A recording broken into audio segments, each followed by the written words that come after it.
Congressman, thank you very much. Appreciate your time. Well, Fez, it's great to be with you again. Thank you, sir.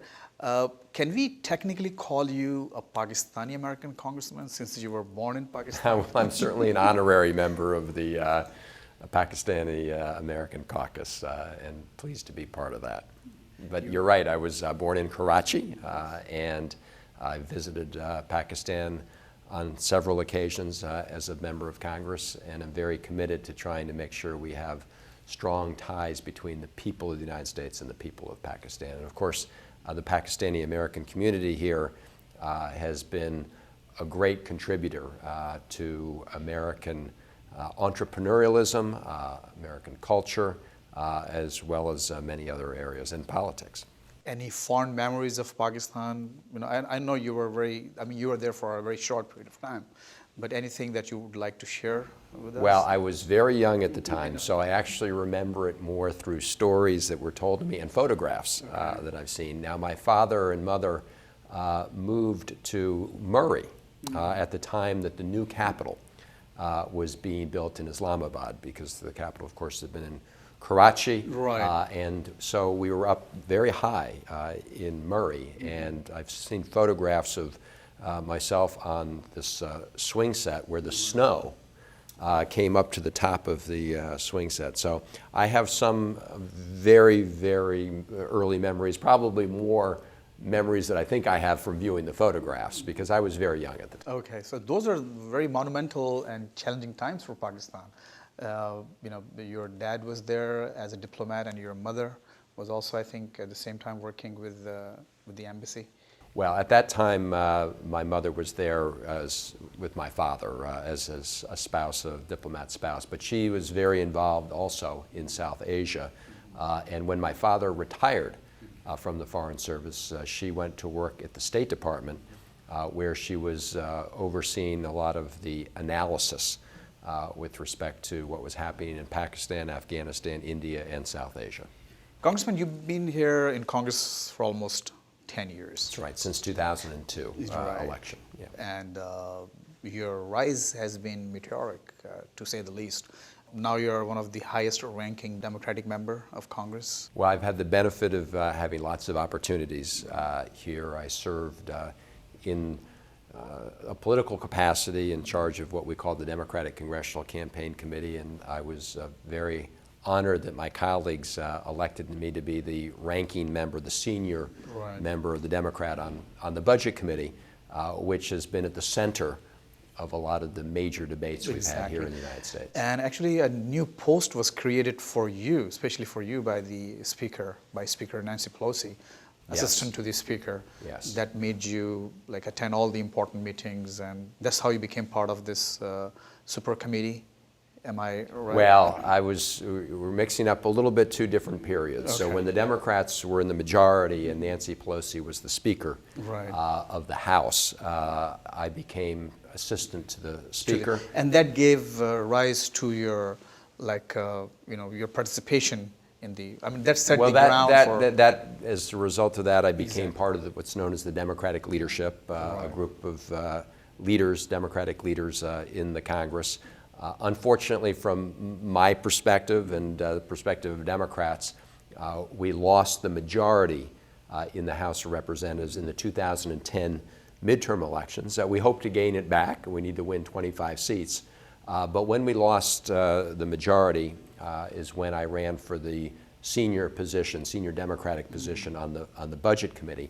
And in that capacity, as the senior Democrat on the Budget Committee and a member of the Democratic leadership, I've had the chance to participate in what first were called the Biden talks, led by Vice President Biden, and later on had the opportunity to participate in the so-called super committee, right. which unfortunately did not succeed at accomplishing our goal of achieving additional deficit reduction, but that's a whole right. involved story. But you were one Democratic member of the committee who was praised by the Republicans very generously, I guess. I mean, they praised your participation and also your genuine efforts to make a difference in the committee? I worked closely with both my Democratic colleagues and my Republican colleagues to try and achieve some compromise that would allow us to meet our goal, our Too bad it objective. didn't work out, though. Unfortunately, it did not, but it wasn't for lack of trying by many of us on that committee. Right. And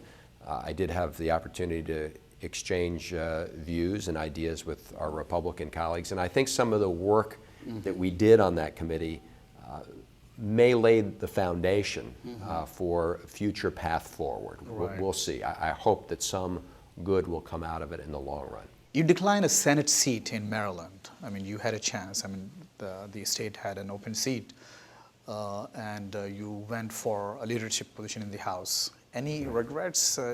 Looking back, do you think, did you make the right decision? I don't have any regrets. I had a chance to run for the United States Senate back in 2004. It was very shortly after I'd been elected to the only House of 2 years, Representatives, and I had what I thought was a lot of work to do in the House.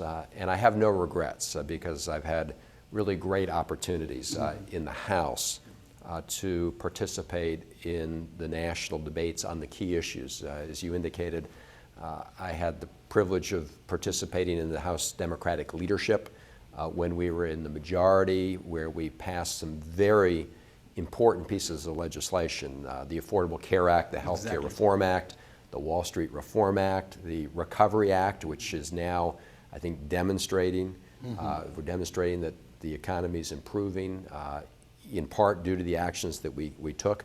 So I had the opportunity when the Democrats were in the majority to be in the middle of the decision-making process, and since we've been in the minority party, again, have a chance to participate as a member of the Democratic leadership and as the senior Democrat on the Budget Committee. Right. And that's where we have some of these really key debates as to how we should best move our country forward, move the United States forward in terms of our economy and addressing the key issue of jobs. Since we were talking about the super committee on budget, looking around the world, there are so many challenges, and you are a global citizen in the sense that you grew up around the world. You've been to so many countries, to their schools. So do you think there should be a super committee on foreign relations? Maybe, you being a part of it, the challenges that we face, this country faces around the world, especially in the Middle East and in South Asia. I think it's very important that the American people focus on what's happening around the world, because what's happening around the world has an impact on us here in the United States, more and more so as we become more interconnected, more of a global community. And I did have the opportunity growing up not just to live in Pakistan, but also to live in India, Sri and Lanka. Turkey, and Sri Lanka, and to travel in many parts of the world. And I do think that experience provides people an opportunity to see how others around the world perceive the United States in terms of our leadership, but it also allows us to see why what the United States does and says is important to other parts of the world, and how it's very important that we conduct our foreign policy in a way that meets our national interests and is sensitive to how other people will interpret our actions. Foreign relations are so important, as you just rightly said. Some members seem to lack the background and the information on those important regions that we face challenges in.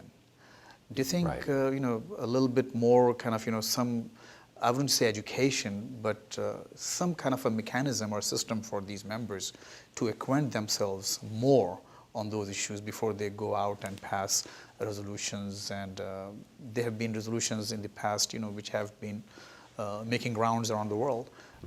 Do you share some of these Well, I views? think it's important that every member of Congress do his or her homework on these issues. Many members come to Congress without having any background in foreign policy or national security issues, and so they do have a responsibility to learn the issues and get up to speed. And I think a lot of them work in good faith to try and do that. I mean, they really try to better understand these issues. But there's a lot to learn, especially if you're somebody who's had no connection at all before to foreign policy issues. And so I think that especially for members who go to the Foreign Affairs Committee, the committees that have responsibility and jurisdiction over congressional legislation that affects our international relations, it's especially important that they really do their homework and get up to speed. You know, there have been demonstrations in Afghanistan on Quran burnings. The United States has come out with very strong condemnation of those actions. Any comments? How do you perceive the situation? Well, I Especially want to these times? join Secretary Clinton's words. Second, underscore the point that she made in condemning that action. General Allen, the commander on the ground, has said this was unintentional. There was no intent to try to show any kind of disrespect to Islam, that this was a mistake, and this has been condemned at the highest levels of the U.S. government. And I agree with the words of Secretary Clinton in that regard. Moving on, I have met your families. I have the honor Yes. of meeting your family, beautiful 3 children. That's right. I think you were covering the 2004 Democratic Convention. Absolutely, That's right. absolutely. And we were staying at the same hotel. That's right. So, how do you balance your family life? Your family seems to be very happy with you, I guess. Sometimes so- they're not always, but Yeah. Look, I have But I'm sure you have lots of pressures Yeah. with these leadership roles in the house, and then your family life. How do you balance? Well, balancing work life and family life is a challenge, I think, for all members of Congress.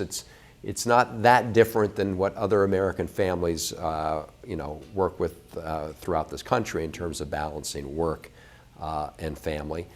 But I'm fortunate. My wife, Catherine, has been a wonderful partner, and our children have been great. And I am especially lucky in one regard with respect to Congress, which is that I represent a congressional district that is very close by to the nation's capital. So I'm one of the very few members of Congress that can actually go home and see my family every evening. If you represent California, Washington State, or one of the places that is more than Yeah, I can 2,000 miles imagine. away, you are, for the most part, in Washington for your week, while your family is thousands of miles away. And so the good news for me is that I actually represent a district where I can go home to my family every evening. Yes. Very good. What do you think of President Obama's re-election campaign and his chances? Any role that you're playing in his re-election campaign? Well, I think the president's chances are good, but the president's taking nothing for granted. I am a very strong supporter of the president. I was very active in his last campaign and will be active this time around in working to get him reelected. I think he's made very important progress for the United States, beginning with the economy and jobs. When the president was first elected, our economy was in free fall. The month he was elected, 840,000 Americans were losing their jobs. And so he immediately took action, working with the majority in Congress at the time, first to stop the free fall in jobs, to turn things around. We've now seen 23 consecutive months of positive private sector job growth, over 3.5 million jobs created over that period of time in the United States. Things are still very fragile. And that's why it's important that we continue to implement some of the policies the president has recommended. But I think the American people see a president who has worked very hard to try and turn around the economy. Unfortunately, he hasn't had a really strong partner with the Republican leadership in trying to move his agenda forward. We've had some positive developments recently. We passed what we call the payroll tax cut to provide a little bit more support for American families. But I think the American people are very fair, and they will see that this president has worked very hard. And when it comes to the international agenda, I think the United States, the president has helped restore American credibility in leadership around the world. And I think that that also has had very positive dividends for our country. Who would you prefer as his opponent, Santorum or Romney? One lesson I think opposition parties learn is let the other party sort out its own candidates Given a chance, and given problems. a choice, would you go for Santorum? Your vote as a Democrat. Well, I'm going to duck that question. Okay. I'm going to avoid that question because I think, let me put it this way. I can understand why Republican primary voters are having such a difficult time deciding who to be their nominee because, frankly, I don't think any of them compare to the president when it comes to leadership on critical issues for the country, the economy, foreign policy, national security. Do your children see you as a role model in politics? Any chance that you would lead them into these roles? Well, I don't know about that. In fact, we've been very careful not to try and pressure our children to move in any one direction or another. I want them to a Van Hollen dynasty in Maryland? And, I want them to sort of beat their own path in whatever direction they want to take. Maybe one of them will become interested in politics at some time. I don't know. I think it's important for parents to try and encourage their children to pursue their own talents and their own potential, and we'll see where that takes them. You seem very well-rounded on foreign affairs. You have a very strong background. Now you're getting a lot of experience on budgetary issues, balancing the budget and everything, which is also a very important part of being a very effective leader in this country. And 2016, any presidential hopes, ambitions, programs? Let me just say, for now, I'm just very focused on trying to, number one, because you have work with the president. Taken care of your foreign affairs part very well. Well, nobody can question your credentials on that part. Well, I've had the opportunity to work on a lot of foreign policy issues and national security issues, including something we still want to see passed that we haven't, which is the passage of this legislation on ROZs, Reconstruction Opportunity Zones. I'm very disappointed that we've not been able to get that through the Congress. We got it through the House several years ago, a bill that I introduced. We got it through, but we never saw it through the House. But so yes, on foreign policy, that's an area that I've had a long-term interest in. And as you say, now I'm sort of in the middle of these fights on domestic policy. But my focus right now is trying to successfully tackle those issues, and who knows what the future holds. You're going to cross the bridge when who knows what the future holds. Yeah. Great. Thank you very much, Congressman. Thank you very much for having this coffee with us. Not at all. Thank you. Now we have to drink it. Absolutely. Please. All right. Cheers.